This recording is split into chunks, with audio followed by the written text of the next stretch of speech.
Officer Troy Maddox had done roadside stops 100 times. A lone black woman on a quiet highway, no witnesses, no backup for her, just his badge. He knew the script: protest, rights, surrender. But Simone Avery wasn't built for surrender. He clocked a civilian. He didn't see a U.S. Army colonel groomed to command, to fight, to win. He couldn't read the discipline, grit, and battlefield composure forged in high-risk theaters. Every barked order dragged him closer to self-inflicted ruin.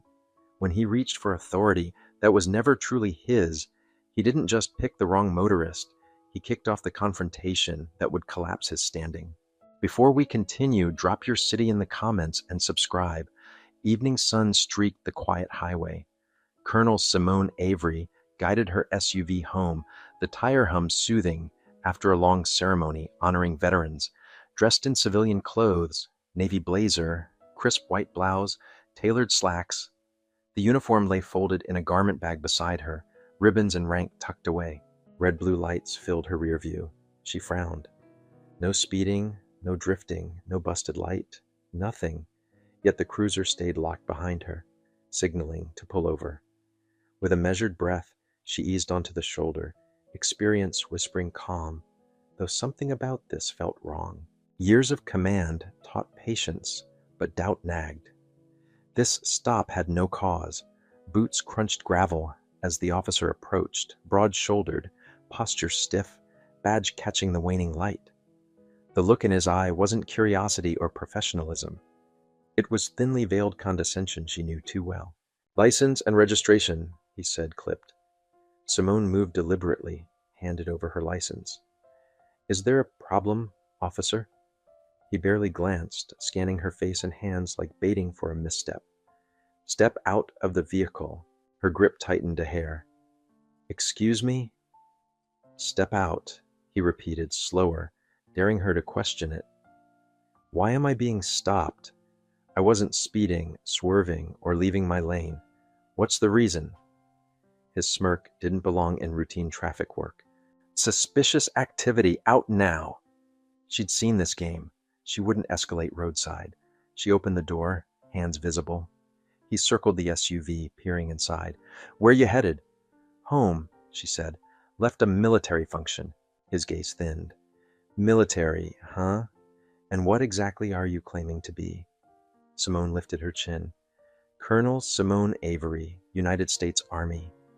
Silence, then a scoff. He reappraised her. Slow, predatory.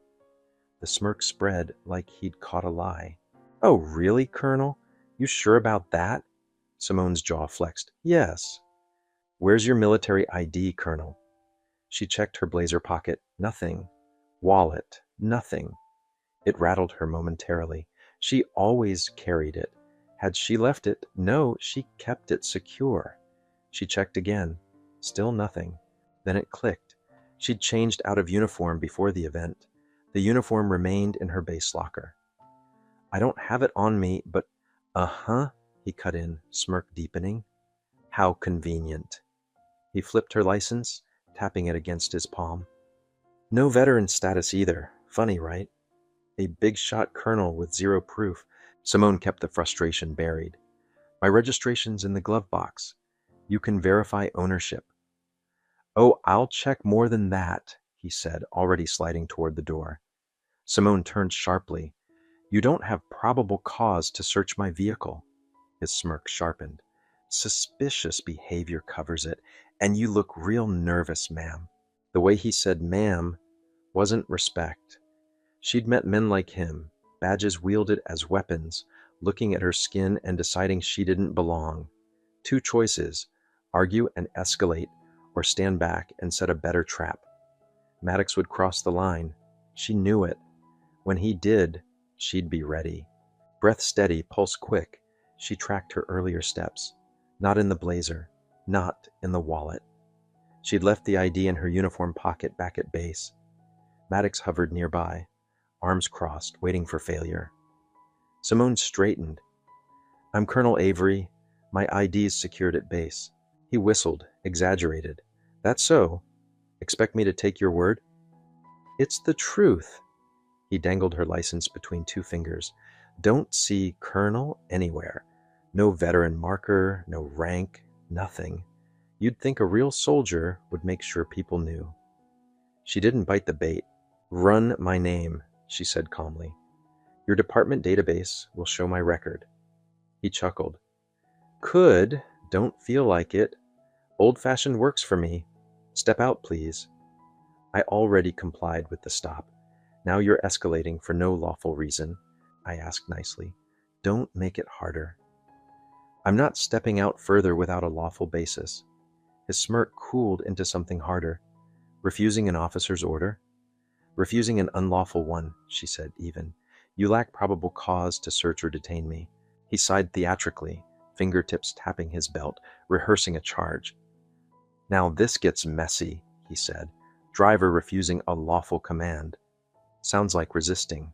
Resisting gets ugly. She felt the pivot. He wanted a reaction, justification for what he'd already decided. Threatening arrest? She asked. He leaned in, voice falsely concerned, loud enough to sting. I'm saying, Colonel, if that's real, that refusing a direct order never ends well, between you and me, you're not special. Simone saw the tactic, psych pressure to force a mistake. She wouldn't give it. I know my rights, Officer Maddox. Arrest me or let me go. Air crackled. He'd expected intimidation to work. Her steadiness infuriated him. His hand hovered over his radio. Jaw tight, he stepped closer. Have it your way. She didn't flinch. You're under arrest, he said. She stayed still, breathing measured, as he stared, waiting for a reaction. When nothing came, annoyance flickered. He keyed the radio. Dispatch, possible 1029. Send backup. 1029. Wanted person. He was front-loading escalation. You're making a mistake, Simone said. He clipped the radio back, smirk returning. Last I checked, refusing to comply is the mistake. He nodded toward her SUV. Step aside. She didn't move. No probable cause.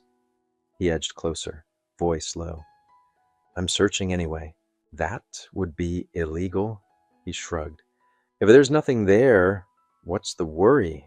He yanked the driver door, rifled the console and glove box, scattering papers. She clenched her fists, forcing stillness. Reacting would be his pretext. He rummaged, reckless and deliberate, determined to find anything to justify himself. Running a little business in here, Colonel, he muttered. Smuggling, stolen military gear? You're crossing a line, she said, voice flat. Lady, I don't see a line, he tossed, moving to the passenger side, digging through compartments, flipping her purse, spilling belongings across the seat. Simone didn't react. She slipped her phone from her pocket, angled away, and placed a call. This is Colonel Avery. I need a favor. Maddox kept tearing through the SUV, expecting vindication. The harder he searched, the less he found. Simone stood a few feet away, silent, patient, which made him angrier. He slammed the passenger door, the sneer returning. Where is it? Where is what? She asked, unblinking. He gestured at the chaos he'd made. Whatever you're hiding, fake credentials, stolen items, drugs. His words stumbled under their own absurdity. Simone maintained silence, which burned him. You think this is funny? He stepped closer. Because you're calm, I should just let it go. She lifted her chin. Are you finished? We're just getting started, he said, radioing again. Dispatch, request K9 for full vehicle sweep. Possible narcotics or contraband. The radio crackled. Unit 13, hold. Urgent call from command. Patch through immediately. Maddox frowned. He hadn't called anyone above his sergeant. He switched frequencies. Officer Maddox, go ahead. A voice cut sharp, authoritative, furious. Officer Maddox, Captain Morales, what the hell are you doing? He stiffened. HQ? You are unlawfully detaining Colonel Simone Avery, a highly decorated U.S. Army officer. Cease immediately. Escort her to the station for a formal apology. Now. Sir, You ignored protocol? Illegally searched her vehicle? Harassed a senior officer like a rookie on a power trip? Simone stayed calm, unshaken. Maddox's stomach dropped. How did they know? The weight of his misjudgment hit hard. Move, officer. Drive her in and report to me. The line died. He froze, humiliation scorching. Simone stepped forward, controlled and effortless. Are you finished? She asked again. His jaw ached from clenching. Wordless, he stalked to the cruiser. Get in, he ground out. Simone gathered her scattered belongings, restored order, locked her SUV. She walked to the patrol car, slid into the back seat not as suspect, but as the person in control. He slammed his door, strangling the wheel. Tires squealed as they left the shoulder. She settled, eyes forward, voice level. Drive safe, officer. He tasted bitterness. The ride was silent. Engine hummed tight with tension. Maddox's grip blanched knuckles, his jaw locked until it hurt. Simone stayed composed, unbothered, victory already secured. At the station lot, he parked hard, jumped out, movements stiff with contained rage. She exited calmly, steps measured. Inside, the air shifted immediately. Desks paused, glances flicked, whispers traveled. Some refused to meet Maddox's eyes. The front desk sergeant pressed the intercom. She's here! Maddox's shoulders tensed. A door opened. Chief Leonard Briggs, square-jawed, no nonsense, politically savvy, took in the scene in a heartbeat. Colonel Avery, Briggs said, clipped but respectful. Then to Maddox, my office. Now.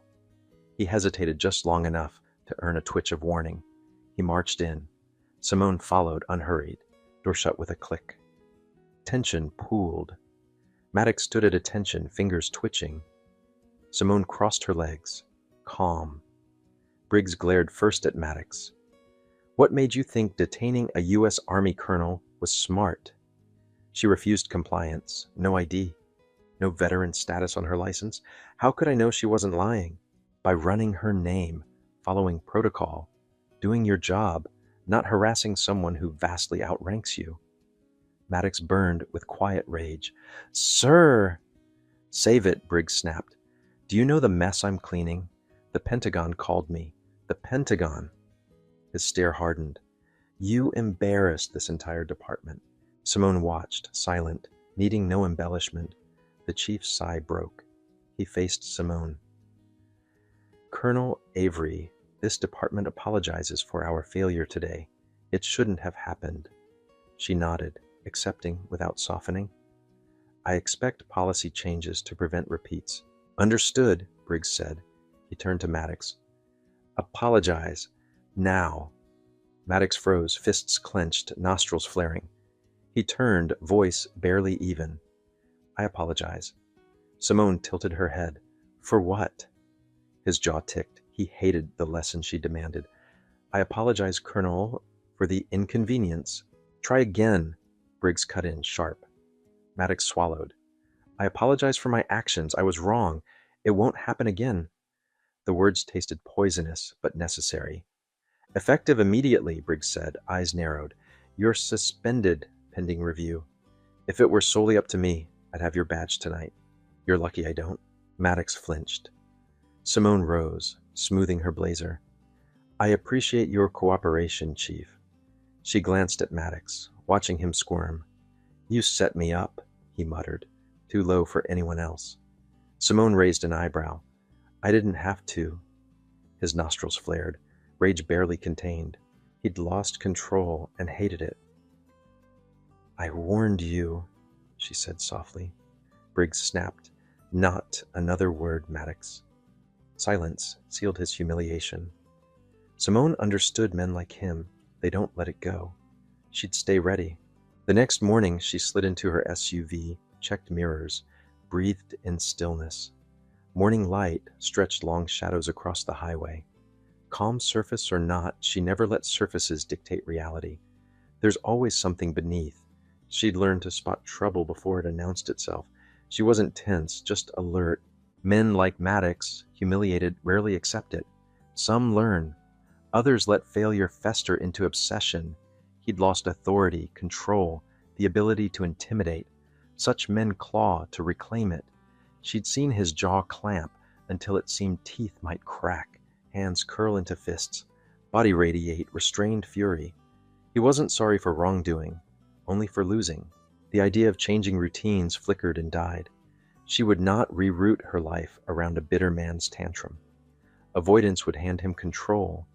She'd done nothing wrong, and she wouldn't pretend otherwise. Same route, same cadence, mind calm, attention wide. The highway lay open, occasional trucks and early commuters rolling past. Tire hum returned, horizon clean. She drove naturally, watchful without telegraphing vigilance. Then she saw it, a dark sedan sliding into her lane with practiced casualness that tripped her internal alarm. It had lingered a few cars back, blending in. Now it closed distance with purpose. She didn't overreact. She watched. The car didn't pass or fall away. It hung in the blind spot. Too deliberate, speed adjusting to her, not traffic. Coincidence would pass. This lingered. The sedan surged suddenly, not a casual acceleration, but a lunge designed to force a reaction. Her body braced before thought. Instincts synced with reality. This wasn't impatience, it was an attack. A mirror glance caught the driver, Maddox, out of uniform, face twisted with rage, hands choking the wheel. No badge veneer, no professional mask, just anger. Dangerous because reckless. She ran variables quickly. If he felt nothing left, he'd overreach.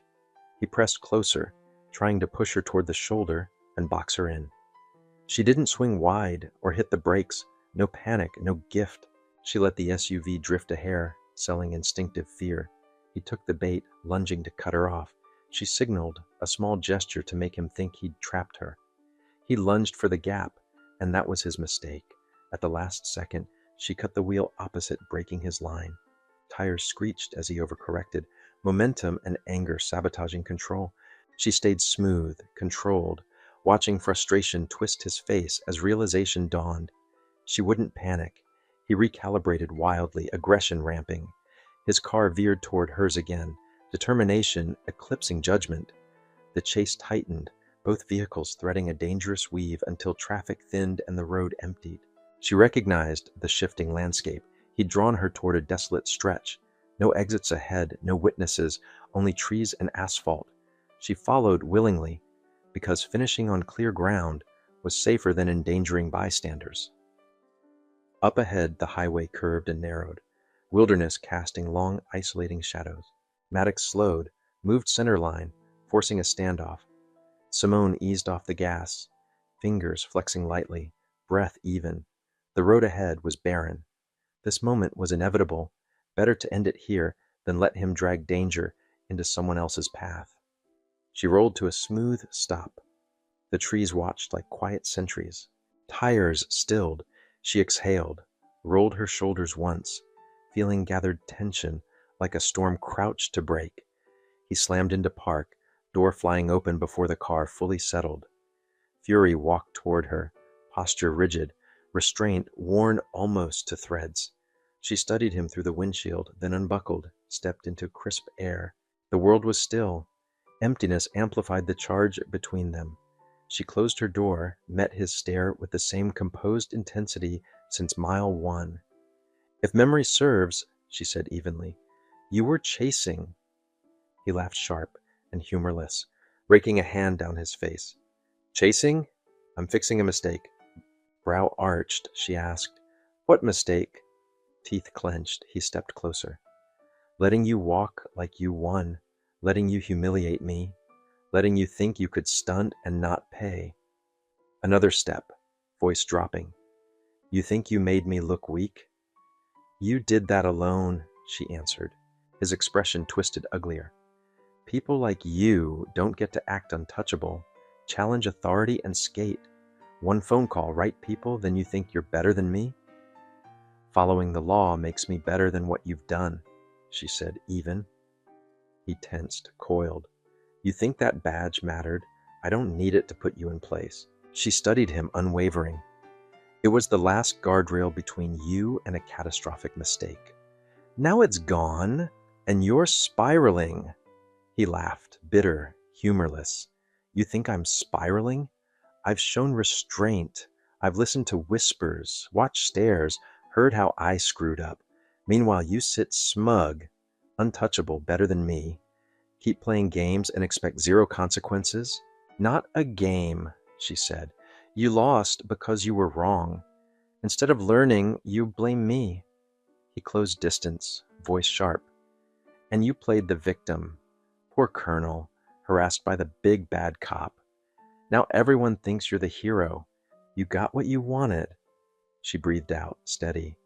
If I got what I wanted, you wouldn't be standing here, she said. Realization flickered, then pride smothered it. You don't decide how this ends, he growled.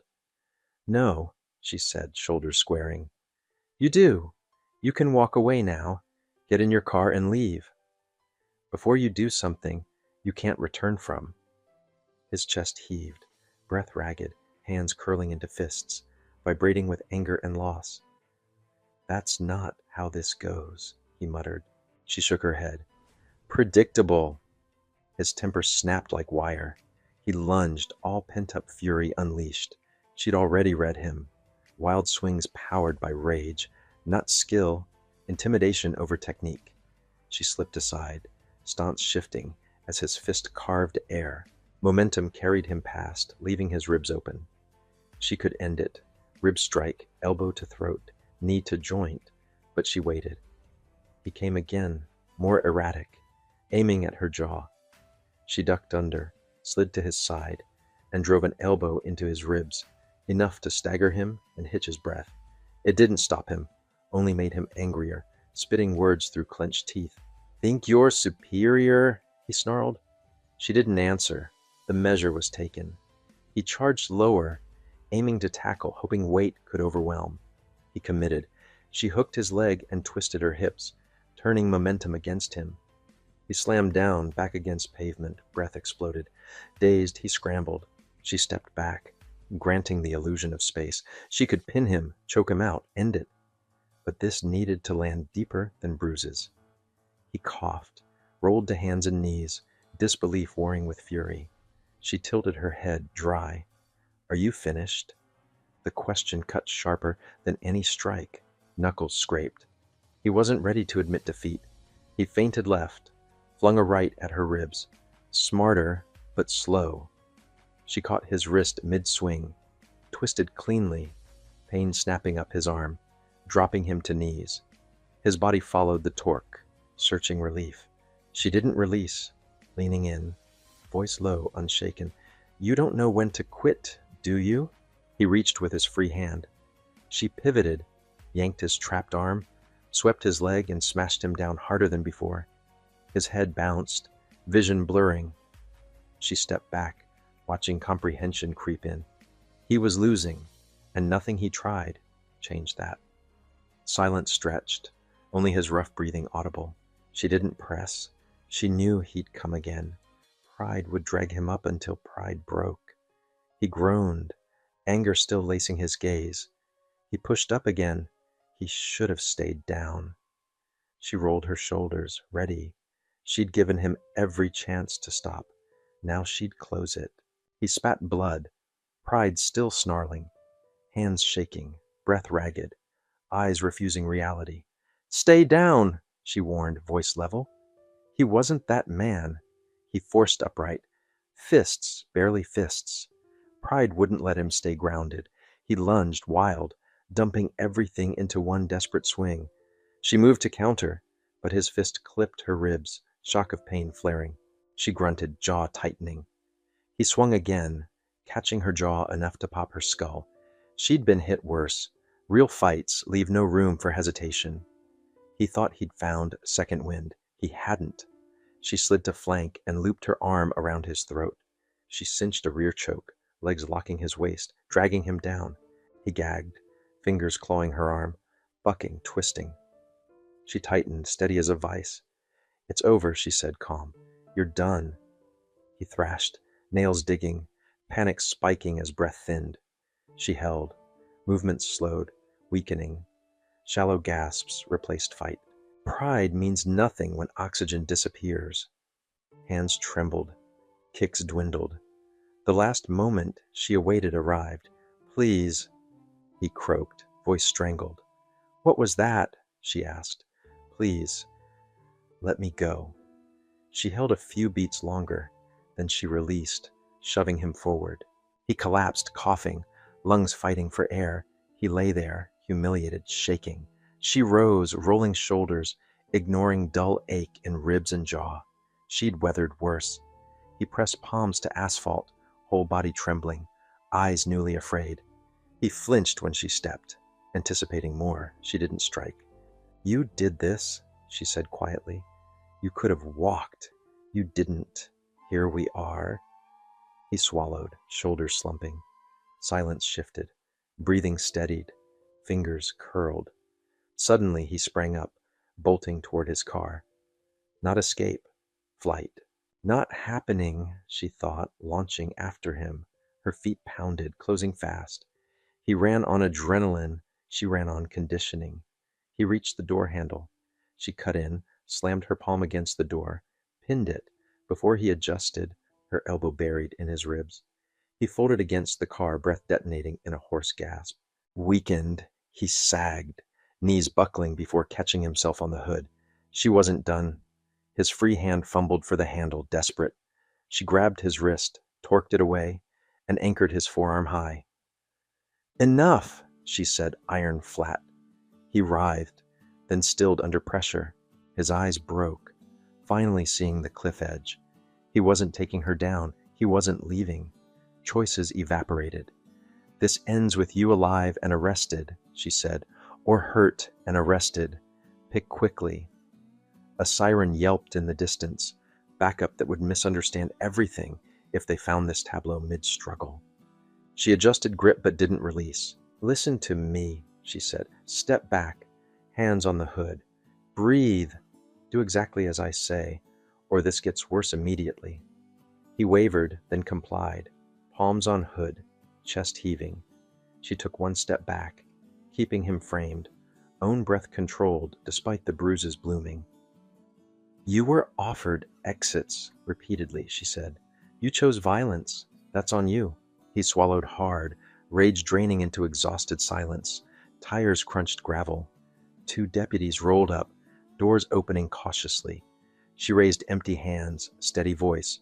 "Colonel Simone Avery. Subject previously suspended Officer Troy Maddox attacked me. He's compliant now. I need him secured and transported." They traded looks. They'd heard. Radios kept their secrets badly. "Ma'am, please step aside," one said respectfully. She stepped, never turning her back, then let them cuff him. Maddox winced but didn't resist. The fight had finally left. A supervisor arrived, eyes sharp, posture formal. "Colonel Avery, I'm Lieutenant Paxton. We're handling this." She nodded. "Document the scene, photograph my vehicle, preserve chain of custody on anything disturbed." He nodded briskly. "Already in motion." Maddox stared at the ground, jaw slack with the hollow realization that nothing he grabbed could rescue him now. She felt only a steady quiet. "Colonel," Paxton said softer, "are you injured?" "Bruised," she answered. "I'll get checked." He gestured to a medic unit idling nearby. She kept her eyes on Maddox. "You nearly killed your career once. Then you tried to finish it with me. That's the lesson you chose." He muttered something guttural, regret, anger, self-pity. It didn't matter. They loaded him into a unit. Paxton approached again. "Statement." "At the station," she said, "with counsel." He dipped his head. "Yes, ma'am." She walked to her SUV, cataloging disorder, every item proof of his unlawful search. A deputy photographed, systematically. Another bag displaced belongings. The medic checked her jaw and ribs, tender, not fractured. She signed refusal of transport, opting for base clinic soon. Paxton returned with a clipboard. Internal Affairs requested immediate transfer to holding downtown. "Good," she said. "Faster accountability." The morning light brightened, washing the road clean. It didn't erase what happened, only made the contrast sharper. She had met the moment without surrender, and the moment had blinked first. Colonel, Paxton said, Chief Briggs asked me to extend an apology again. She nodded, expression unreadable. Policy will matter more than apologies, she said. Train your people to run names before assumptions, to de-escalate before domination. He swallowed. Understood. She gave one last look at the quiet stretch, where trees swayed gently, indifferent witnesses to pride meeting its wall. She called base. Major Kim, it's Avery. I'll need a statement room, and Jag looped in. Already tracking, ma'am, came the crisp reply. Word traveled quickly when the Pentagon phoned last night. Also pull my uniform from the locker. ID's in the chest pocket. We'll courier it, Kim said. Medical. Clinic in 30, Avery replied. Rib tenderness, jaw bruise, nothing worse. She ended the call, then photographed her SUV's interior herself, redundancy against sloppy chain errors. A deputy handed her a property log. She cross-checked line by line. Colonel, Paxton said, we'll escort you to the station. She nodded. I'll follow. He glanced at the medic. You sure? Yes. The caravan formed, her SUV behind a cruiser, another unit behind her. The empty road finally found movement again, measured and procedural, not reckless. The station felt different today, cautious, alert, embarrassed. Briggs waited outside his office. Colonel, Chief. We have him booked, Briggs said. Assault on a federal officer, unlawful detainment, illegal search, menacing, and more depending on JAG liaison. Badge and gun seized. IA already on scene. You'll change policy, she said. Body cam compliance, immediate database checks, bias training with real consequences. You have my word, Briggs said. She nodded, then sat to give her statement with counsel. She told it clean, spare, factual, the kind of truth that doesn't need adornment. Across the hall, Maddox sat hollow-eyed, wrists cuffed, the fight finally a memory his body still tried to spend. He stared at the table, jaw bruised, breath shallow. Choices had carried him here. Choices would keep him here. Pride had an expensive exchange rate. When she finished, JAG confirmed charges lined up with federal statutes. We'll coordinate, counsel said. We'll also ensure any departmental reforms you requested are documented as part of settlement talks. She nodded. Make them stick, she replied. Don't let the next person pay for uneven training. Hours passed in paperwork and protocol. The certainty in her posture never wavered. She accepted ice for her jaw, signed reports, answered follow-ups. When the formal apology arrived, she received it standing, because respect belongs on its feet. We will do better, Briggs said simply. Do better quickly, she returned. Outside, journalists circled, chasing details. She declined interviews. The story wasn't spectacle, it was policy. It was restraint meeting force and outlasting. She got in her SUV, breathing once behind closed doors, letting quiet seal the morning's violence shut. On base, the clinic checked her ribs again. Contusion only. She took a printed clearance, picked up her uniform, and pocketed the ID that should have been there last night. She considered how a rectangle of plastic can become an entire excuse for presumption or restraint. She filed her command incident report, brief, exacting, and moved on to the day's duties. War zones teach compartmentalization, so does survival at home. Later, the JAG captain messaged arraignment scheduled quickly with protective orders pending. She answered with a thumbs up and a time she'd attend. At dusk, she drove the same highway again, window down, air clean. The road was only road again. No theater for bruised pride. She didn't change routes. The road didn't own her. Fear demands rerouting. Discipline takes the same way and looks straight ahead. A trucker flashed lights in friendly greeting, the ordinary language of asphalt. She returned the courtesy, then let the hum of tires sing, the sky pinking toward evening. She'd done what she always did, met force with training, met rage with clarity, and refused to shrink. At home, she hung her blazer, placed her ID where it belonged, and wrote 3 sentences in a notebook. Don't give ground to temper. Document everything. Teach afterward. She closed it. The page didn't sing. Pages never do, yet they hold the tune longer than adrenaline. Morning returned, indifferent to yesterday. She laced her shoes, ran a steady 5, felt ribs complain, then fall in line. The body remembers and forgives on its own cycle. The mind decides whether to rehearse anger or execute lessons. She chose the second. She briefed younger officers at a regional training later that week, invited by Briggs, who kept his word. She spoke about protocol, about how fast bias can masquerade as instinct, and about de-escalation as a muscle. No theatrics, just the grit of repeatable practice. Afterward, a rookie asked quietly, "How'd you keep calm when he reached for your car?" "I counted," she said. "Breaths and options. Counting your exits keeps panic from counting you out." The rookie nodded, cheeks pink, with taking notes that mattered more than scripts. In a quiet moment, she thought of Maddox, the man who had options until he chose the last one every time. She didn't pity him. Pity misplaces accountability. She wished he'd chosen different, for the strangers he endangered more than for himself. The injunction came through. Stay away, no contact, no proximity. She read it once, filed it. Boundaries etched in paper mean less than boundaries etched in discipline. But paper tells the next officer where the line is drawn. That too can save a morning. News moved on. As news does. The lesson stayed local, where lessons count. Dispatchers updated prompts. Supervisors rewrote checklists. Run the name became a mantra. Check the bias became another. Culture is a stack of tiny phrases repeated until they feel like gravity. Weeks later, she drove that same desolate stretch. Trees still shouldered the road. Shadows still went long. Nothing about the landscape had changed. The change lived in people who finally learned. She passed the shoulder where tires once screamed and didn't feel smaller, only steadier. Her phone buzzed. Captain Morales. "Colonel, IA outcome landed. Termination, decertification recommended." She thanked him without pleasure.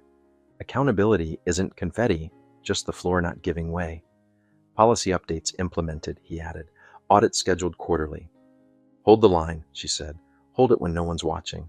A year would pass, and some officer she'd never meet would run a name instead of running assumptions. She wouldn't know it. The driver wouldn't know her. That's how safety works. Quiet wins you don't see because somebody decided not to confuse urgency with importance. That evening, she stood on her porch with tea, ribs healed, jaw fine, eyes on a sky that refused drama. The world doesn't give closure. People manufacture it out of choices. She set the mug down. Tomorrow, same route, same patience, different outcomes baked in. Somewhere, a rookie practiced saying, "Ma'am, here's why I stopped you," and meant it. Somewhere else, a supervisor added "de-escalate first" to a laminated card. Those were wins, small enough to fit in a wallet, big enough to turn an entire morning around. Simone Avery, 47, daughters, soldier, strategist, breathed once and let the breath leave. She'd given the moment its boundaries. She didn't need revenge. She needed systems that remember what anger forgets. The day answered with quiet. Quiet is a policy when you keep it. She wrote a final line in her notebook. Authority isn't volume. Then she capped the pen, placed it beside her ID, and shut the drawer. If someone ever asked why she didn't avoid that road, she'd answer, "Avoidance isn't safety. Competence is." Weeks later, Briggs emailed photos of revised training modules, checkboxes highlighted in yellow, body cam audits scheduled. She replied, "Thanks." The note was small. Results didn't need capital letters. The work was boring in the best way. Habits stacked until the dramatic thing never happens. On another long drive, a cruiser slipped behind her, lights off, no interest, just cars sharing pavement. She smiled at that small normalcy, a quiet agreement that the road can be only a road. She signaled, changed lanes, and the sky burned to amber. She thought of the rookie's question about calm under pressure. She'd answered honestly, but here was the other truth. Calm is practice with receipts. You can't buy it at the side of a road. You accrue it, boring day after boring day. Her phone pinged again. The rookie, now months in, ran the name. "Fixed the mistake before it started. Thank you." She typed back, Good work. Keep counting. She tucked the phone away and merged onto the same long stretch that had tried to shrink her. It hadn't. She hadn't let it. That's the thing about resolve. It isn't loud until someone tries to break it. Then it rings. Civilization is many small rings refusing to go quiet at the wrong moments. She cracked the window and let the wind talk. At a light, a family minivan rolled beside her. Stickers, snacks, chatter. The ordinary orchestra. She looked straight ahead and knew that ordinary had been protected by choices she made and choices others finally would too. The green appeared. She pressed the pedal, steady. Back home the garment bag hung, uniform pressed, ID exactly where it belonged. She poured water, stretched, and let her rib ache remind her that discipline has weight, but it also has lift. She turned off the kitchen light, leaving one lamp. Enough brightness. On the counter sat the property log, the statement copies, the injunction. Paper trails are unglamorous lifelines. She filed them, closed the drawer, and breathed. The house hummed softly. Refrigerator, distant street, living proof that quiet is a destination you drive toward deliberately. Tomorrow would bring calls, reports, maybe another classroom. Fine. She'd show up, teach, run, drive. She'd take the same highway and wave at no one because there's dignity in not turning every mile into theater. The point was never applause. The point was continuity. Morning broke clean again. She drove the familiar route. Same shoulders, same trees, same space where pride once burned rubber. Only prudence lived there now. She tapped the turn signal, merged smoothly, and let the hum of tires mark time. Each mile a counted exit, each breath an option. She stepped between him and any exit, her SUV angled behind his sedan, corralling him tight, nowhere to bolt. Maddox, still wheezing, pressed against the fender, like sheet metal could swallow him. Bruised fists trembled. Simone rolled her shoulders, composed. "You done running?" she asked. Her voice stayed level. Maddox swallowed, throat bobbing, breath shallow. Weight canted against the hood for balance. Silence told the truth. Simone exhaled, head tilting. "You really thought you'd slip free after all this?" His jaw clenched, but the last spark of defiance had gone dim. No victory left, no final pivot to rewrite the outcome. Simone stepped closer, and he shrank into steel. "You could have walked," she said. "You could have eaten the loss and moved on. But letting go isn't your language, is it?" His hands twitched, words refusing to arrive. She watched him a long beat, micro shifts in stance, a tiny redistribution of weight. Even exhausted, even unraveling, he hunted for a window. One more move, one more opening. Simone sighed. "Don't." His breath hitched, muscles coiled a half-second too early, telegraphing disaster. He lunged anyway. She was already moving, precise sidestep, leverage borrowed from his own momentum. Her grip found his forearm. The twist came sharp and clean. She redirected him into the hood. Metal boomed. He sprawled face first, a strangled grunt escaping as heat licked his cheek. His hands trapped beneath her control, Simone leaned in just enough. "You lost, Maddox. It's done." He muttered a muffled curse, breath hitching, but the fight had leaked out. What remained was the weight of consequences closing from every direction like a locked door. He lay heavy and spent, fingers fluttering uselessly against hot steel. Simone kept him there a heartbeat longer, forcing the reality to settle. No delusions, no imaginary exits. When certainty finally anchored, she released. He sagged, forehead resting on the hood, shoulders seesawing unevenly. Simone stepped back, rolled her wrists, shook loose the last thread of tension. Her ribs complained where he'd tagged her, jaw tight where he'd clipped. Compared to his unraveling, it was background noise. He stayed slumped, hands limp, body radiating defeat more loudly than words. "You really should have known better," she said, calm, measured. "Men like you confuse fear with respect. You swing authority like a cudgel, bully rooms into silence. Maybe that flew before. It stops today." Her tone dropped a register. "That door you kick in, it finally kicked back." He didn't answer, just hung there, broken under the plain gravity of facts he'd outrun for years. The fight had drained out entirely, leaving only breath and regret. Simone let the silence do its work. It filled the space better than speeches and landed harder. She drew a steady breath, then slipped her phone free. Simone Avery, now 48, colonel, strategist, dialed with unhurried fingers. When the line clicked, her voice was ironed flat. Colonel Avery, I need units dispatched immediately. Reporting felony assault and attempted vehicular homicide. Suspect restrained, presently noncompliant. Maddox stiffened at attempted vehicular homicide. She continued, clinical. Yes, the suspect is Officer Troy Maddox, that Maddox. I'll provide a full statement on arrival. Advise responding units to come prepared. She ended the call, pocketed the phone, and returned her attention to the facts. Panic finally broke through the humiliation. Wait, he rasped, voice rough, desperation winning a first foothold. Simone angled her head, unreadable. Maddox swallowed, pride fighting to live in a room where it no longer fit. He scrounged for a bargain with nothing left to trade. Anything. You don't have to do this, he said, turning just enough to catch her in the corner of his eye. You already won. Simone exhaled, unimpressed. What do you think happens next? His mouth opened, closed. Even now he hadn't fully accepted the horizon. She stepped closer, voice low. You hunted me. You tried to run me off the road. You attacked. You escalated until this was inevitable. You couldn't manage yourself, and now you'll meet the consequences. He shook his head, breaths quickening. You don't have to... No, she cut in.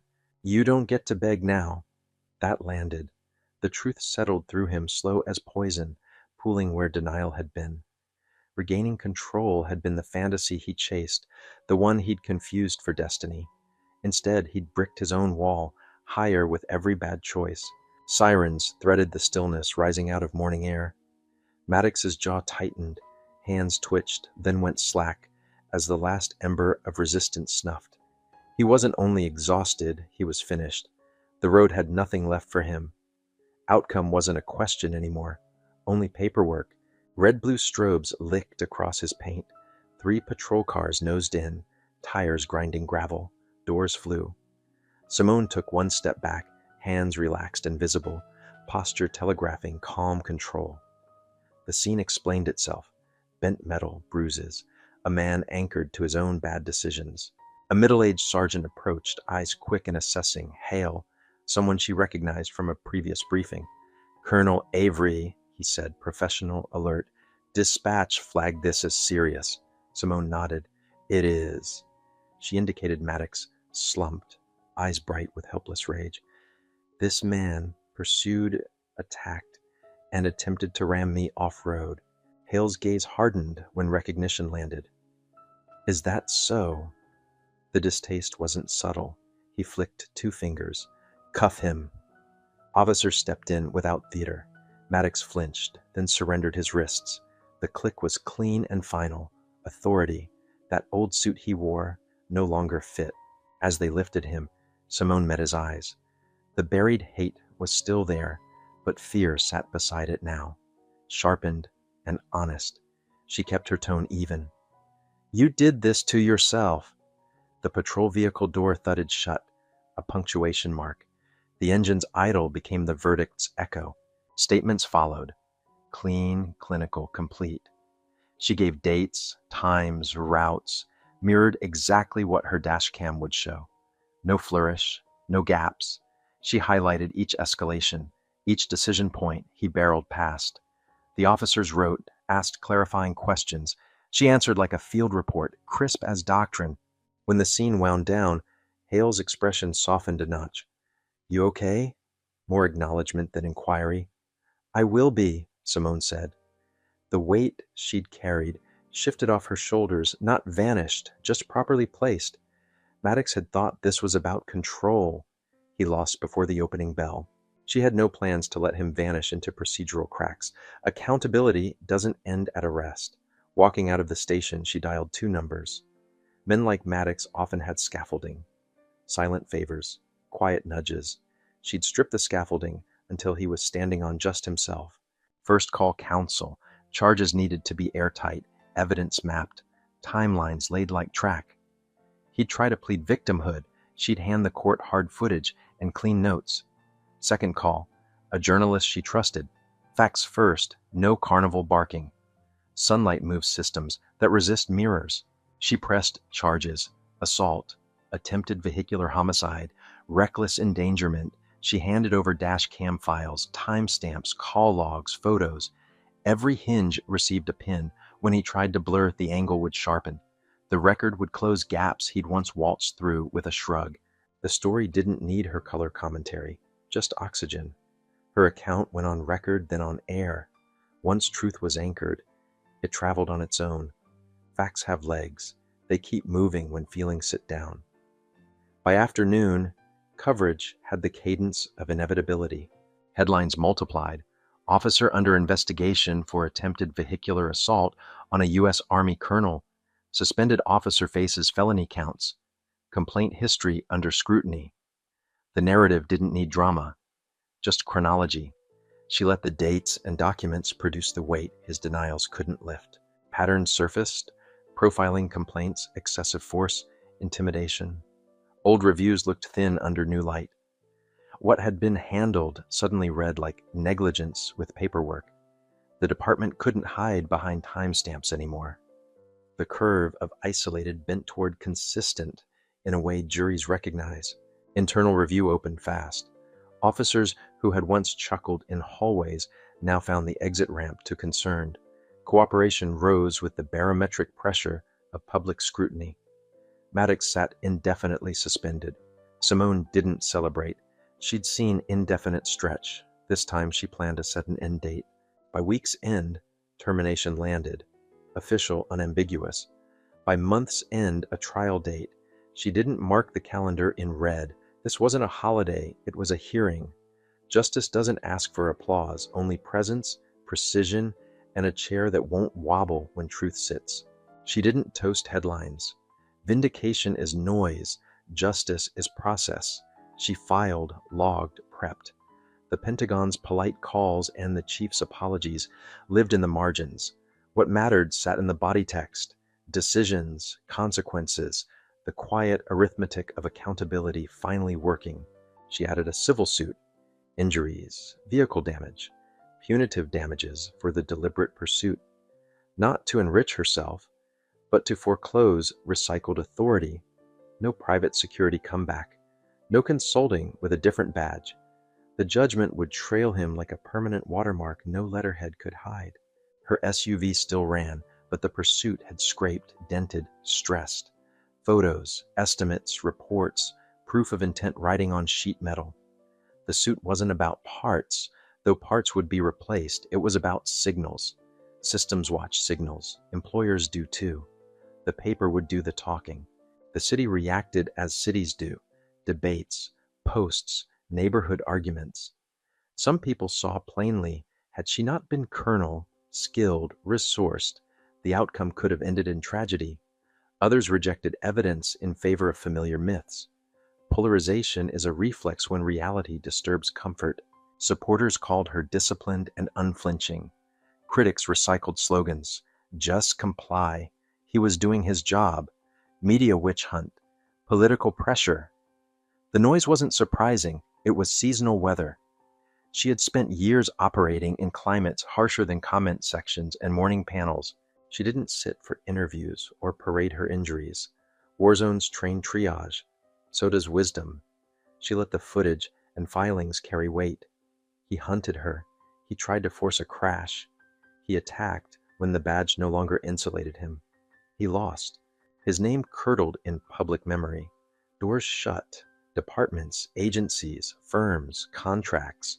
The lawsuit hung like a lighthouse, a fixed beam warning anyone tempted to hand him a different uniform.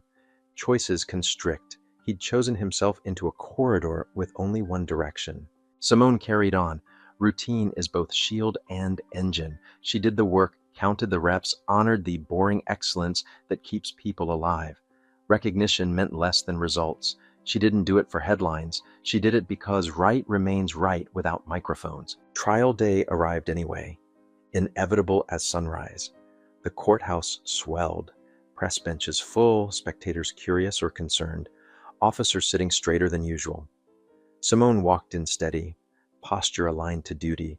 Rather than drama, she was there to testify, not to perform. Maddox sat at the defense table, defiant jaw, studied boredom.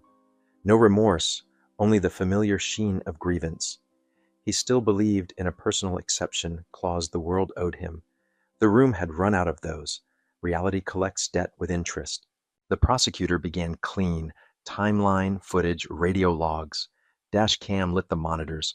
Unlawful stop, escalation without cause, predatory follow, deliberate ramming attempt, roadside assault, the choreography of bad decisions played without a narrator. The jury watched the dance and understood the rhythm. Witnesses followed. Officers, investigators, internal affairs. Files opened. Older reports read aloud. Euphemisms cracked. A pattern emerged, visible even to those who don't like patterns. Then it was Simone's turn. She rose without theatrics, took the oath, and sat with the same command she drove with. "Colonel Avery," the prosecutor said, "describe that morning." She kept her voice square. I pulled over as required. He offered no legal basis. He disputed my service and rank, escalated, threatened arrest, and searched unlawfully. The jury didn't need adjectives. Facts had already developed their own tone. Did anything feel routine? No, she said. From the first exchange, it was about power, not law. When I refused to abandon my rights, he pressed harder. The prosecutor let the words breathe. Air in a courtroom is another kind of evidence. At what point did it move beyond verbal? When he ordered me out without cause and I declined, he threatened arrest, called for backup, and rifled my vehicle, searching for justification rather than grounds. Maddox tensed. The defense scribbled notes that couldn't change film.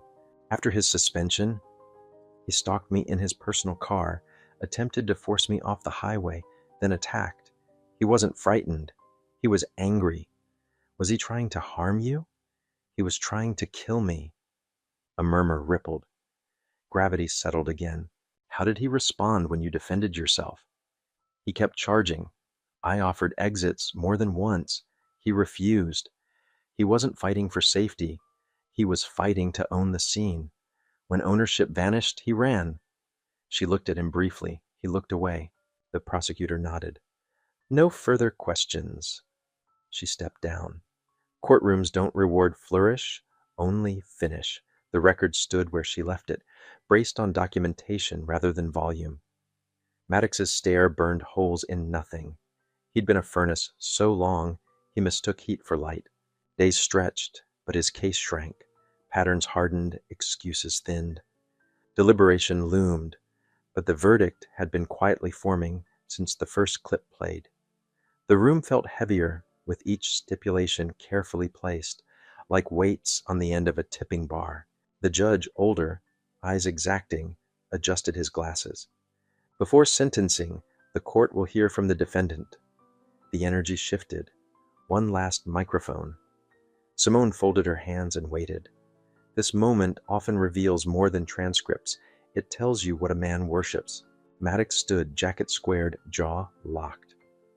I was doing my job, he said. Words hung dead weight. He gripped the defense table, knuckles whitening. You can recite complaints and investigations all day. None of you wear the badge. None of you know the fear. There it was, the monologue that mistakes adrenaline for absolution. He rattled on. Unknowns, danger, split-second decisions. You expect hesitation, second-guessing instinct? A glance at Simone. I handled the situation the way I was trained. Any cop would have. Training didn't look like his footage.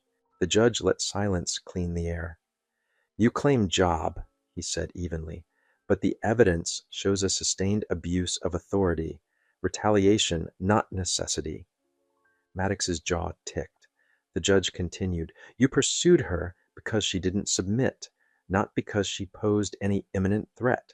You arrested not to protect the public, but to defend your pride. You acted under color of law to indulge personal resentment. That is not policing, it's predation. The words landed like locks sliding into place. The room exhaled as if recognizing a verdict spoken aloud. You've shown no remorse, no comprehension of harm, no respect for the badge you wore. The judge's voice didn't rise. It didn't need to. Given the gravity and pattern, the court imposes the maximum permissible sentence. Maddox inhaled sharply, as if air could bargain. Mr. Maddox, the judge said, 15 years in federal prison for attempted vehicular homicide, aggravated assault, and abuse of power under color of law. You are stripped of all law enforcement privileges and permanently barred from government or security roles. Consequences, itemized, denial, out of runway. The gavel cracked once. Clean, decisive. Bailiffs bracketed him, practiced hands moving with unremarkable efficiency. No ceremony, just a convicted man stepping toward the life he authored. He turned, slow, like the body couldn't keep pace with the verdict ink drying on his name. He found Simone's eyes. The fire was gone. What replaced it was hollowness, a dark window finally showing the room inside. She met him without triumph. There's nothing to gloat over when gravity operates. Weight drops by law, not celebration. He opened his mouth, found nothing. Bailiffs tugged, cuffs at wrists, shoulders rounded. He shuffled toward the exit. Futures reduce when choices narrow. Authority, once a storm he rode, was gone. Simone stood, inhaled, and let months of bracing dissolve. You don't train for relief. You receive it. Doors closed on the noise and fluorescent light. Outside, air felt honest. The case was over. The sentence would do its slow work. For the first time since this began, she could walk without planning for someone else's recklessness. Closure isn't a clap. It's a quiet. In the holding cell, Maddox sat on cold metal, wrists sore marks fading where cuffs had bit. The room felt smaller than code required. The gavel, the murmurs, the bailiff's hands. Soundtracks turned to silence. Nothing remained to distract him from arithmetic he'd avoided. Years of protection had taught him a lie. Men like him don't lose. Complaints evaporate, reviews stall, transfers cure. That scaffolding collapsed when he mistook fury for function. Forced into a chair, he listened to people like her and discovered truth doesn't negotiate. He'd tried to shape narrative with insinuation and swagger. Facts buried him. Camera angles, timelines, testimony he couldn't shout over. He asked himself an old question, like it was new. How did it come to this? It came the same way bad endings always come, incrementally. He'd watched worse officers get reassigned, records shaved, names polished. He expected the same. Instead, he became the example pinned to the bulletin board. Career gone, reputation vapor, life disassembled to parts. Resentment simmered, the kind that eats the container it lives in. He blamed her, of course. If she'd bowed that first day, if she'd just complied, none of this would have happened. He ran the tape until the truth finally broke through the static.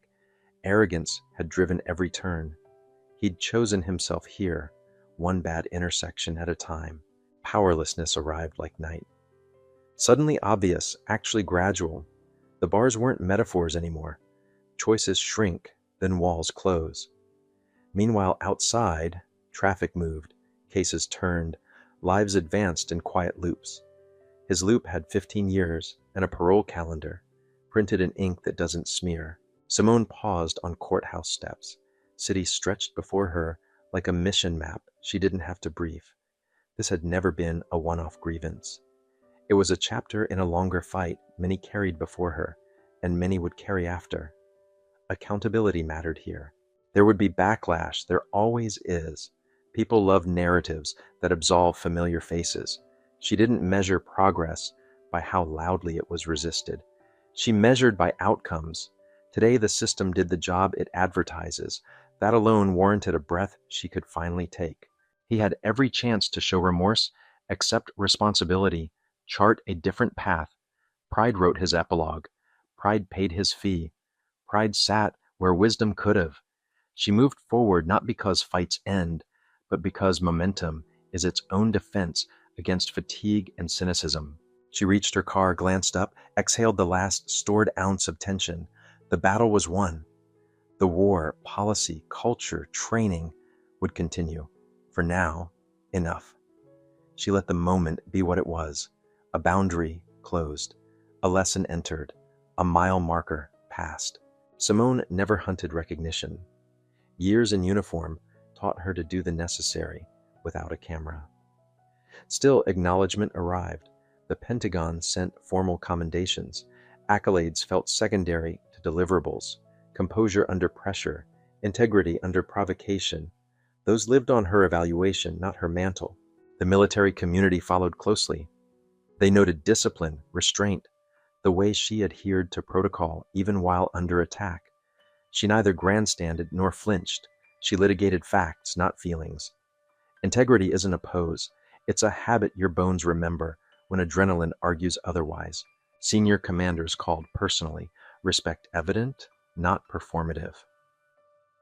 You set an example, one said, for us as much as for them. She accepted the words, then returned to her calendar. Example is a noun people use. For her, it remained a verb, something done, then repeated. The real win wasn't in press releases or trending clips. It was knowing she'd stood, refused to surrender to a badge misused as a weapon, and carried it to conclusion. She didn't mention Maddox unless required. If asked, answers were concise and terminal. Case closed. Meanwhile, Maddox became a cautionary tale. No department, no firm, no contract. The certification he'd once flashed had become a brick on his record. Old allies retreated to safe distances. Laughter that used to live at his jokes migrated to other rooms. The department called him a liability, the sort that corrodes trust in silence. He didn't inspire pity. Years of insulation had convinced him gravity applied elsewhere. Gravity waits. When it arrives, it brings the bill. He stared at cinderblock paint and counted hours. Simone worked. Reports, briefings, training schedules. The world doesn't pause for one courtroom. The fight took longer than necessary, as they often do. Justice landed anyway. Authority divorced from duty had met its correction. She watched sunlight drag across base concrete and let it be. The lesson wasn't complicated. Badges don't confer dominion. They confer responsibility. He mistook compliance for virtue, fear for order. She made sure he'd never occupy a position that tempted that mistake again. That was enough. Not mercy, not malice. Just boundary, restored to correct height. She breathed out, honest and unscripted. Chapter closed. Next task. There's relief in knowing the work you did will keep strangers safe you'll never meet. That's the arithmetic she respected most. Protection multiplied by prevention, not applause divided by attention spans. Weeks turned. The media cycle spun outward. What remained locally mattered more. Policy updated, training revised, audits scheduled. Run the name became reflex. De-escalate first moved from posters into muscle memory. Culture shifts when repetition outlives outrage. She helped write the reps. The Pentagon's commendation arrived in a folder that would gather dust properly. She filed it, then laced up for morning PT. Ribache had downgraded to a stubborn echo. She logged miles, breathed cold air, and let ordinary exertion sand down the last adrenaline edges. A rookie email pinged. Ma'am, used your framework on a stop. Ran the database first, diffused fast. Thank you. Simone smiled without showing teeth, counting exits before counting commands. That's not softness, it's strategy. It keeps both sides alive long enough to argue about philosophy later. Hale sent photos of new training modules, checkboxes highlighted, body cam audits calendared. She replied, good. No confetti. Real victories look like forms filled consistently and supervisors who actually read them. Stability is a practice, not a press conference. She liked it better that way. Maddox wrote a statement from inside, self-justifying, passive voice engaged. It reached nobody important. The civil judgment landed behind it with the weight he couldn't ignore. Debts stack different when they're legal. He counted days with a borrowed pencil and stopped pretending years are short. Simone sometimes drove the same stretch where the trees leaned in. The asphalt didn't remember anything. That was fine. She did. She took the same route because avoidance isn't safety. Competence is. She waved at no one and preferred it. Quiet isn't absence, it's earned. The department hosted a training. She guest-led, scenario drills, scripts replaced by questions. What are your lawful options? Which preserves dignity without sacrificing safety? Officers wrote notes. She watched postures soften, then straighten differently. Authority presented with humility travels farther and returns fewer broken things. On base, she hung the blazer she'd bled on and left the stain unremarked. Clothes remember, but they don't complain. She locked her ID where it belonged. Tiny processes repeated, do more for safety than anything that trends. The notebook on her desk waited. She wrote 3 lines. Count exits. Document precisely. Teach afterward. She closed it. The page didn't glow, and that was the point. If someone asked why she didn't change routes, she'd answer, I don't gift fear my schedule. It doesn't pay rent here. Morning again. Gray, crisp, indifferent. She ran 5, stretched 10, logged into another briefing. Emails, checklists, a logistics snag about a convoy manifest. She handled it. The ordinary carries most of the world. We only hear from the dramatic because quiet is busy working. The injunction arrived. No contact, no proximity. She filed it, not because paper saves lives, but because it tells the next officer how to draw their line. Outside, a school bus sighed to a stop. Ordinary continued, giant and unseen, because people kept choosing it. She passed Hale in a hallway weeks later. Training took, he said. We're catching issues earlier now. Hold the line when nobody's watching, she said. He nodded, serious. Culture isn't what we proclaim, it's what we do 3 weeks after the cameras leave. At home, she watered a stubborn plant that refused drama and gave her green anyway. The house hummed. Refrigerator, distant traffic, neighbor's dog announcing mail. These were her favorite witnesses. They testified to a city not just surviving, but proceeding. That's a higher bar. A letter from a veteran arrived, handwritten, edges creased. You reminded me who we're supposed to be. She tucked it behind a photo from a deployment that smelled like dust and memory. The past never leaves. It just stops yelling if the present keeps pace. In the quieter weeks, nightmares retreated like tide. When they visited, she breathed through them and refused to give them names. Adrenaline doesn't make appointments, discipline does. She kept hers, sleep, miles, hydration, checklists that look boring and turn out to be armor. A community forum asked her to speak. She said yes, then listened more than she spoke. People outlined fear, frustration, experience. She offered frameworks, not slogans. Trust grows in rooms where someone writes down what you say and returns with an update later. A reporter requested another interview. She declined again. Let policy speak. They had plenty to film. Body cam audits, trainings, amended directives. She'd rather fix doors than cut ribbons in front of them. Broken hinges don't care about optics. They care about torque. The civil case closed, judgment posted. He would carry it out of prison like a tattoo in legalese. No consulting. No private badge with a different patch. Consequences had verbs now. They would follow him into rooms where he once expected automatic respect. On a late drive, a cruiser settled behind her. Lights off, professional distance. No interest, just road. She felt the small release of normalcy. She changed lanes, signal crisp, and let the hum of tires braid with the radio's low murmur. Ordinary is exquisite. She sometimes wondered who she'd never meet because of quiet wins. Drivers who got a warning, not a weapon. Rookies who learned posture and tone before swagger. The math is invisible and honest. That's how you know it's working. Nobody throws a parade for uneventful. The base clinic finally cleared her ribs with a board stamp. She joked, "The medic didn't. Perfect." Not everything needs a smile to be valuable. She pocketed the form. Paperwork can be shallow, until it's the reason someone can move without pain next month. A training cadre asked for her slides. She sent them and added a note. "Change the scenario names to yours. People pay more attention when the streets are familiar." They wrote back thank you, without emojis. That's how you recognize serious people doing work. She stood at a range later, ear protection on, breathing slow through fundamentals. Safety, stance, sight picture, press, follow through. The strings shivered out, grouping respectable. Skills maintained quietly, beat heroics attempted loudly. The target didn't care about the last news cycle. A mentorship call with a young lieutenant stretched long. They talked supervision, disciplinary processes, the difference between shield and sword. "Don't use your people to perform righteousness," Simone said. "Use your position to remove friction so they can do the job right." Hale forwarded early audit results, complaints down, voluntary database checks up, camera compliance rising.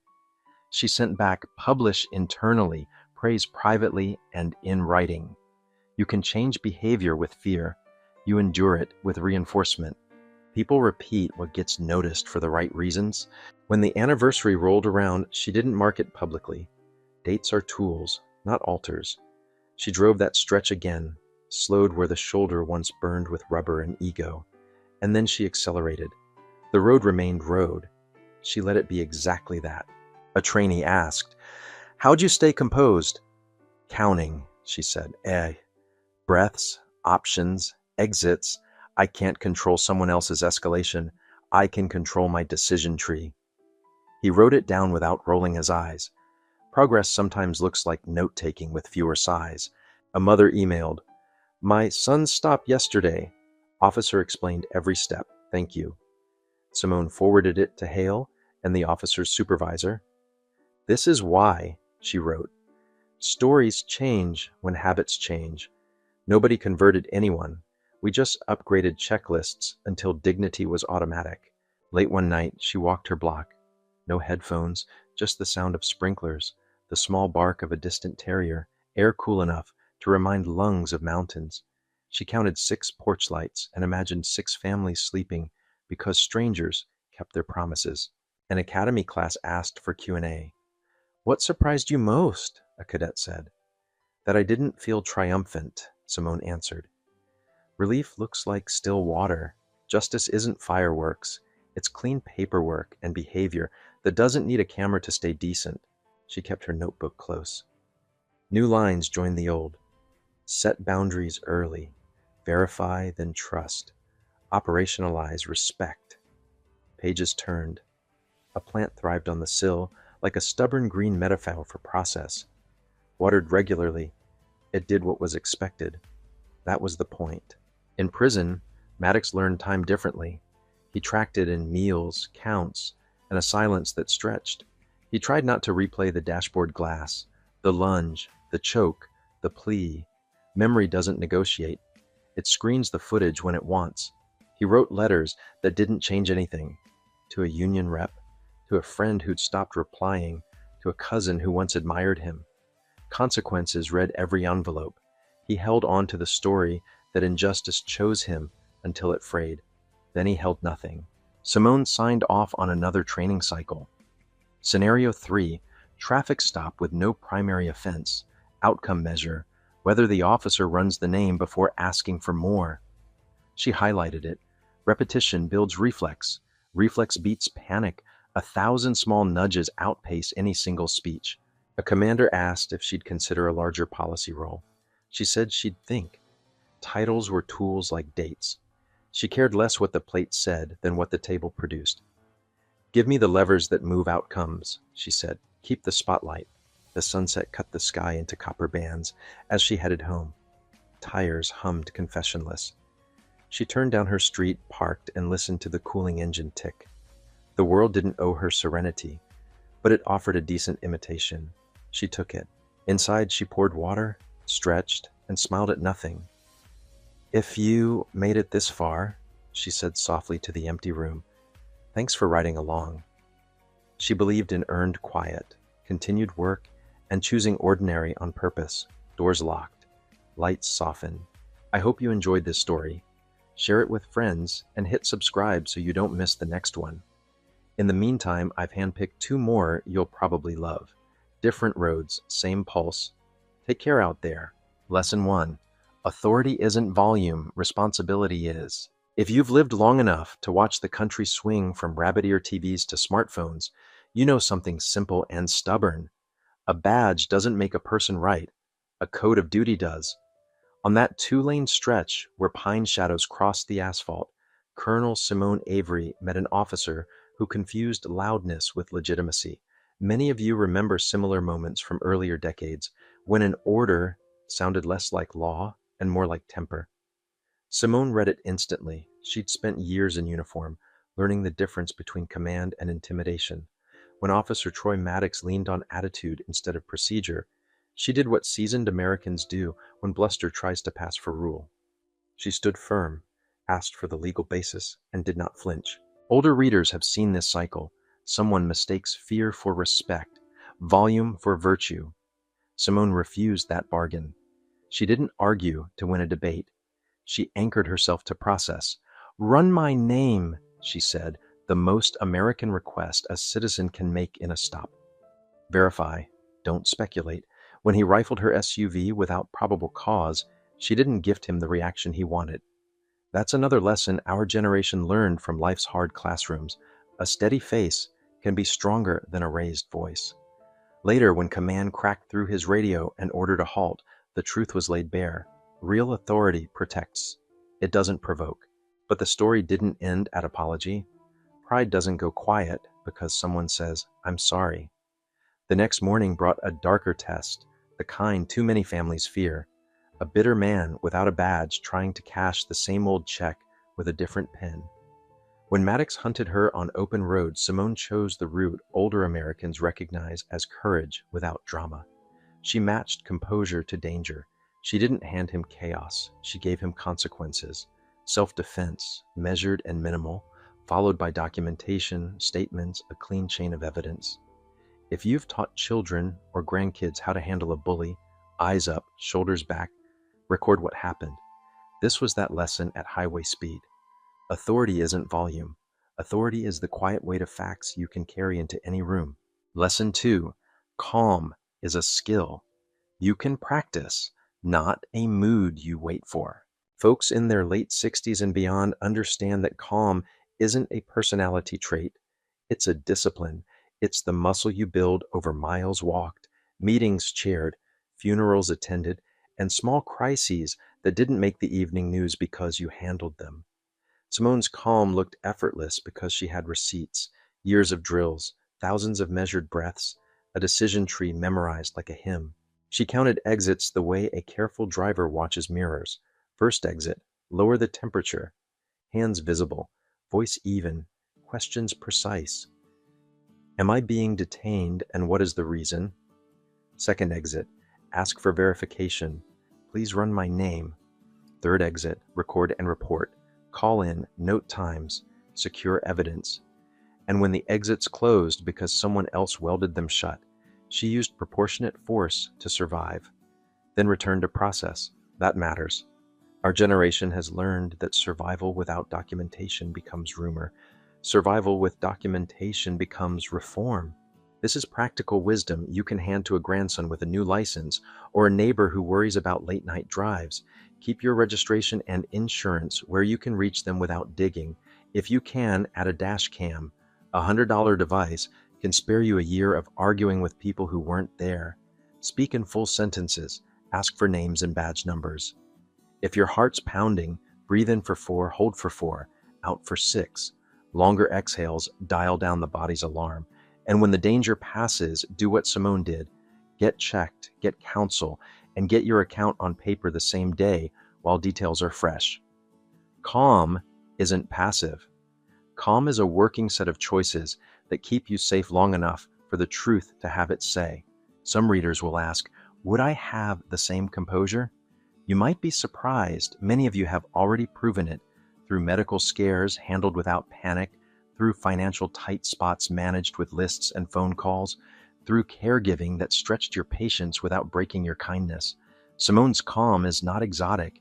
It is the American competence we teach in kitchens and church basements, sharpened by training and carried like a tool you hope not to use. Lesson 3: Change that lasts. Lives and habits, not headlines. After the lights and sirens, after the courthouse, after the sentence with years measured in ink, the work that matters is often boring on purpose. If you've ever served on a school board, a church committee, or a neighborhood watch, you know the shape of lasting change. Checklists, audits, memos with follow dates, and supervisors who actually show up. Simone asked for exactly that. Run the name became policy, not just good sense. Body cam compliance moved from slogans to audits with consequences. Promotion boards learned to reward dignity, not tally sheets of stops that proved nothing but impatience. Older Americans know the cadence. You've seen task forces gather and dissolve like fog. What was different here is that people kept at it when the cameras left. Officers rewrote scripts, dispatch prompts nudged inquiry before escalation. A rookie emailed Simone months later. Ran the database first, resolved without heat. That's a quiet win, the kind you can't televise because nothing bad happened. If you've ever replaced a loose porch step before anyone fell, you understand. Prevention is invisible, and it saves more lives than any headline. There will always be voices calling it overblown or political. There will also be stories that insist nothing ever changes.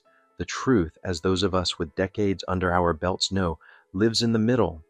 Some things don't change until people with clipboards and patience change them. Quarterly reviews, transparent data, training that makes humility standard and swagger optional. Simone didn't demand parades, she asked for levers that move outcomes. That is a legacy any grandparent can be proud to pass down.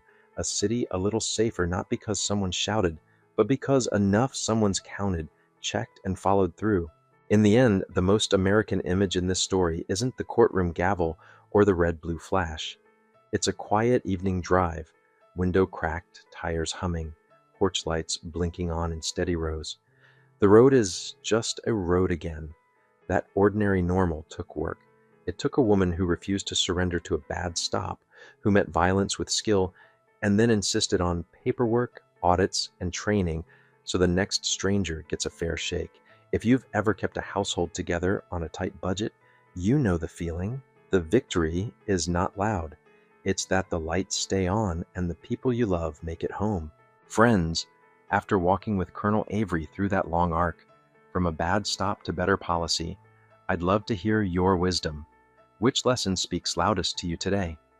Standing firm on rights, practicing calm under pressure, or pushing for habit-level reforms that outlast headlines? Have you ever faced a moment where documenting the facts made the difference? Share your experience in the comments. I read every one. If this resonated, please tap like, subscribe to the channel, and pass it along to someone who could use a steady word. Let's keep building a community where calm and accountability win.